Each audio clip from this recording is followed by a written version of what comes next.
So this case at its core is about Dan Jansen. He's a veteran, and when he came back stateside, he decided to continue to try to protect people and to serve people, and he found the best route for him was through private security. And Dan was a shift supervisor at 555 California Street, which is part of a 3-building group in downtown San Francisco. A lot of skateboarders would go there to try to skate the Black Rock, but also because there was just a number of stairwells and a number of marble edges that was kind of an attractive nuisance, if you will, for skateboarders.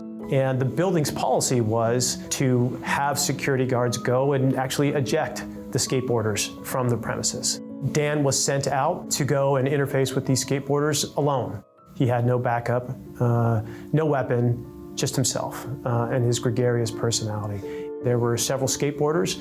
They were upset and they were looking for a fight. And they physically engaged Dan Jansen. He was punched in the head by a skateboarder. He fell back, hit his head on the ground, was rendered unconscious, was left in a pool of his own urine, basically to die while the skateboarders skated off. Dan is fortunate and blessed insofar as he survived, but not so much so in the same form. Dan is just a shell of his former self.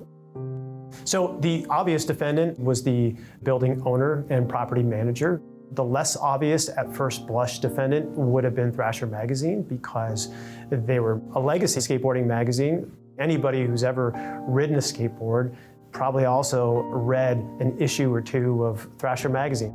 And so that wasn't a defendant that was necessarily apparent because they didn't employ the skateboarders, but they were posting violent images of confrontations between skateboarders and security personnel. And we alleged that they were paying for this type of content. I think if you fight hard and you fight for the right things and the right people, success will come, one case at a time. And I think if you're doing this type of work, it's because you believe. You believe that we can and should be a more just society.